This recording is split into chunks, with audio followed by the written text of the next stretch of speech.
E voltamos com o Canal Livre, que esta noite fala sobre os esquemas de corrupção no país, com o jurista e professor Walter Mairovich. Professor, tinha deixado no ar uma pergunta sobre as pressões para tirar o juiz Moro do processo.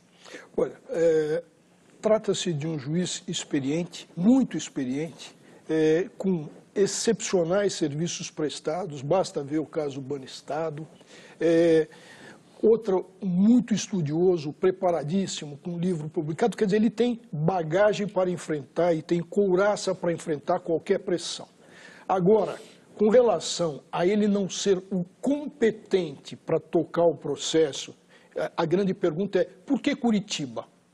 E não Rio de Janeiro, sede da Petrobras, ou São Paulo, onde ocorreram alguns contratos, por que seria Curitiba? E a resposta é muito simples, e a lei é muito clara. Está prevento para ele, por quê? Porque o caso Janene e o CEF começou em Curitiba. Só para esclarecer, competente é uma coisa diferente em juridiquês. Né? Sim. Agora, eu queria que o senhor explicasse para as pessoas que não têm formação jurídica o que é um juiz prevento.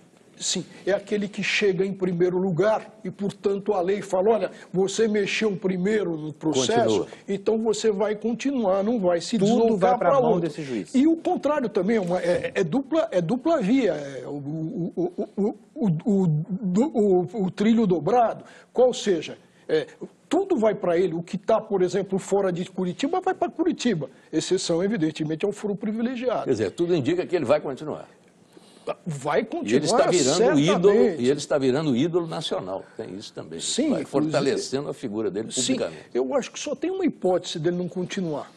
Isso não vai acontecer. Não, dele ir para o Supremo Tribunal Federal. Agora ser nomeado para o Supremo. Sim. Isso no futuro, talvez. Né? Que, aliás, professor, é um hábito que existe na política brasileira. Promover o indivíduo para ele ser afastado, se afastar, inclusive no judiciário. Mas nós temos que falar que isso aqui é uma especulação sem nenhuma fundamentação. Claro, diversando aqui. Sim, mas seria uma grande escolha para o Supremo. Mas o senhor acha que ele estaria... Não vou fazer a pergunta. Especulação. Provocação, não. Professor, voltando a falar da questão da Operação Mãos Limpas, ela é sempre citada como exemplo para nós. De fato, foi uma coisa extraordinária. 1.300 condenações, 3.000 prisões. Suicídio, eu não aplaudo suicídio, mas houve 6 ou 7 suicídios. Suicídio por vergonha. Por vergonha, quer dizer, foi uma coisa realmente muito séria. Mas, depois de tudo, a Itália teve a fase Berlusconi. Quer dizer, parece que não aperfeiçoou muito o sistema lá. Não adiantou muito. Quer dizer, eu me pergunto se no Brasil, depois do mensalão, depois do escândalo Petrobras, esperamos que chegue a bom termo isso, com punições exemplares e tal. Se não fizer uma reforma estrutural, eu me refiro também à reforma política, será que outro Berlusconi não vai aparecer por aqui também? Mas nós precisamos melhor analisar o cenário. O Berlusconi não foi citado na Operação Não, Mãos claro, Limpas. não. Eu então, sei. Eu digo é que o sistema continuou vicioso. Mas foi citado em todos os outros escândalos. Continuou tudo. Mas o que é interessante saber, e muita gente tem falado, bom, depois da Operação Mãos Limpas veio o Berlusconi. Não é isto. Veio o Berlusconi que caiu.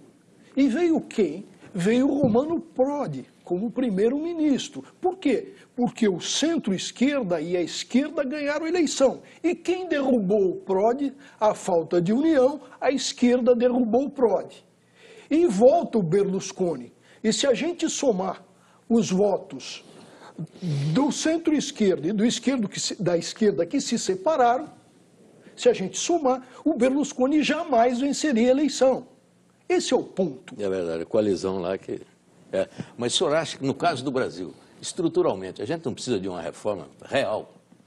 Sim, Mitri, veja que nós precisamos principalmente com relação à morosidade da justiça. O Sandro acabou de falar, olha, o juiz de primeiro grau, depois vai para o Tribunal Federal, depois para o Superior Tribunal de Justiça, depois para o Supremo. E a prescrição?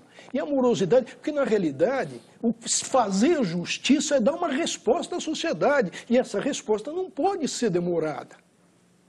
Senão, como já dizia o Rui Barbosa, justiça tardieira é uma injustiça qualificada. Advogados de defesa de alguns acusados do esquema de corrupção da Petrobras defendem que a prática de pagamentos de propina, até o ministro disse isso, faz parte da cultura do país. Vamos ver. O advogado de Baiano disse que seu cliente vai colaborar, mas nega as acusações de que Fernando Soares seja o operador do PMDB no esquema. Eles estão procurando um bode expiatório. Se há um operador, esse operador não se chama Fernando Soares. Sobre as acusações de formação de cartel entre as empreiteiras e o pagamento de propina para a realização das obras, o advogado de Fernando Baiano afirmou que isso é comum no Brasil. Não tem obra. Vocês podem pegar uma prefeitura aí do interior, uma empreiteirinha com 4 funcionários. Se ele não fizer acerto, ele não põe um paralelepípedo no chão. Os empresários, que são os vilões, na verdade, eles também são grandes vítimas de um esquema que está na cultura desse país. Foram ouvidos os executivos da Camargo Corrêa, o vice-presidente do Conselho de Administração, João Ricardo Auler, o presidente da empresa, Dalton dos Santos Avancini, e o vice-presidente, Eduardo Hermelino Leite. Os advogados alegaram que seus clientes ficaram calados. Inquérito que foi montado agora especificamente para as investigações do que tange a Camargo Corrêa.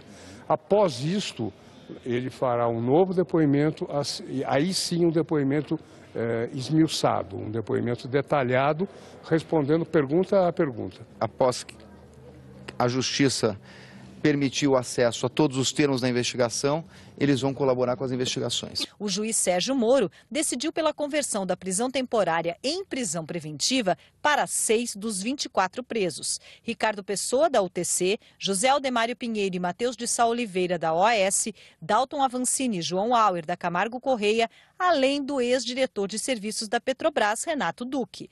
Para justificar a decisão no caso de Duque, o juiz alegou o risco do ex-diretor da estatal fugir do país, pois possui uma fortuna em contas no exterior. Bom, eu quero saber do senhor o seguinte, o cidadão precisa crer que o Estado funciona em benefício dele, mas está muito difícil crer que ações movidas pela Justiça tenham a capacidade de parar esse tipo de crime. Por que essas pessoas que já tinham sido condenadas em escândalos anteriores continuaram delinquindo, doutor Walter? Por que a Justiça não alcança essas pessoas? Elas voltam a delinquir, voltam para o crime e refazem esse esquema de quadrilhas? O que acontece aqui? É porque a própria morosidade leva ao esquecimento. E a própria fragilidade do sistema penal leva a benefícios impróprios. Por exemplo, um corrupto ficar em regime aberto. Então, eu acho que isso incentiva até a volta ao crime. Se a gente olhar no Brasil, nós temos uma reincidência que é superior a 80%.